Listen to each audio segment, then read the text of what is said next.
All right, same lab. There's our multiple area lab. But what we're going to do is, between these two routers right here, we're going to do some authentication. All right, we're going to do some area authentication. So we got to make sure, because this is where I tell you, you got to be careful. Because as soon as you put authentication on one interface, it's going to go down. It's going to go down because he's not doing authentication. And that was one of the things. It was optional, but if you're using authentication, it's got to be on both. If not, one's not going to become, they're not going to become neighbors, because, hey, you don't have my password. I don't know you. So we got to be careful with that. You'll see that happen in the lab. So without further ado, in the lab. Alrighty, welcome back. Now, this is our same multi-area OSPF. And what we're going to do, and we're just going to do it on two routers, not to make it complex. The concept of this is how to enable area IP authentication on OSPF. Okay? So what we're going to do is we're going to pick two routers. We're going to pick router 5 and router 3. And they're going to be authenticating to each other, all right, through area authentication. So these are the only two. Obviously, if you want to encrypt all the commands, then you will go all the way around. This will only affect area 2. So let's go ahead. First, we want to see we have connectivity across, and I believe we do. Let's go. No, not there. Where my computer? There we go. This is router 5. Okay, what's this thing do? Playing with me? Okay. And I think I was checking already, but we want to check again. Always check. Show IP route. There's our networks. Let's ping 10.1.1.1, which is all the way up to the other side. If I type it correctly, it would work. And there we go. So we have success. We have connectivity. Now, the interface that we're going to do it in, we're going to do it on router 5's F10 interface. F10 interface on router 5. So let's go to router 5, which we're in. ISO config T. Interface F. I just said it a million times and I just forgot. Do show IP in brief. But hey, that's me. It's the age, ladies and gentlemen. It's the age. Okay. F10, here we go. As you know, with an IP address. Interface F1/0, not O, 0. All right. Now we're going to do authentication. IP OSPF authentication. That turns it on. That enables it. All right. Then we're going to do IP OSPF authentication message digest. But we need a key, right? So these guys can talk to each other. IP OSPF authentication, and yes, I'm tabbing my way through key. It has to be at least 8 characters. So we're going to type in Superman. All right. Then we go to the area router OSPF 1, and then we do area 2. And you can see, since I'm putting authentication already, it's like, hey, our update, our hellos said that there's no authentication, so the dead time expired.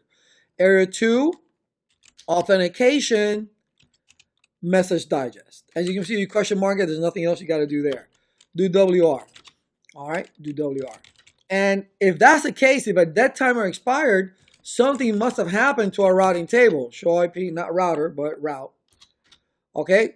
We have no more routes. We don't know what's going on. So we got to go to the router that's above us, which is router 3, or F00. Let's see if I remember. F00 on router 3. I'll say it again. F00, so I don't forget. Config T, int F0/0. We're going to enable authentication, IP OSPF authentication. Let me use all barrel hyphen. I will use message digest. I'm sorry. Use message digest first. Message digest, and then we'll do IP OSPF authentication. And you see it loaded already. Key is going to be Superman. All right. I spelled it wrong. IP OSPF authentic. That's why tab. Tab is your friend. Key Superman. It's telling you that it's going to be truncated because I put superpent. But I'm going to up arrow again, get rid of the T, and put that in there. Then we're going to go into the area router OSPF 1 area 2 authentication message digest. Do WR. Now, you can see I have a little spelling difficulty up here, but it doesn't matter.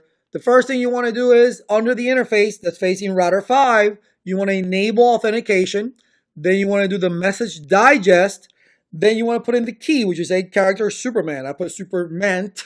So it gave me a warning. It says, hey, we're going to be truncated that to Superman, to 8 characters.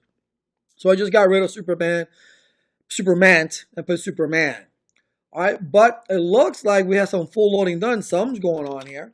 Let's take a look at our start so we can see how this looks like if you're going through it. You see that your interface, you have IP-OSPF Authentication Message Digest, IP-OSPF Authentication Key Superman, and if you look at your routing protocol, you have Area 2 Authentication Message Digest, okay? Now, let's go back to, we're going to do it from right here. Let's go back to router 5. Remember router 5 lost all? You saw that? We had no areas. We have nothing. We only connected to ourselves. We had no idea. We're alone in the world. So let's do a do show IP route. And now we're back. Now we know all the areas. Let's do a do ping. 10.1.1.1. 10.1.1.1. Dot 1. And we can pick again. But this time, between router 5 and router 3, we have the encryption message digest going on. So it's somewhat secure. So the same thing you can do to each link on the network. Let's bring our network back up. So right now we have encryption here between these two routers.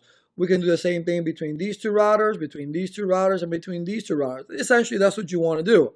But that's how you would do it. Oh, well, that's one of the ways you would do it. All right, there's a million ways to secure your network, access list and radius servers and all sorts of stuff, TACACS, all those different things, but just basic authentication. Remember, this is the CCNA. All right, so for authentication, this is the most basic way that you can do it so the routers can say, hey, well, let's use the same key. Let's talk to each other to make sure no rogue routers come in. All right, well, there you go. That's IP OSPF area authentication. I'll see you outside the lab. Not that difficult, right? We're going inside the interface. IP OSPF authentication, that enables it. IP authentication message digest, all right? IP authentication hyphen key, and then the 8-character key that we're going to use since we're using message digest, right? If you did like I did, I put T at the end, so it tells you we're going to truncate it, we're going to make it into 8 characters, so I just put Superman instead of Superman. All right, so that was the only thing.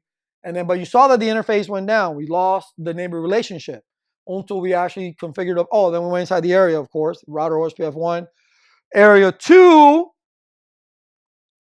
authentication, message digest.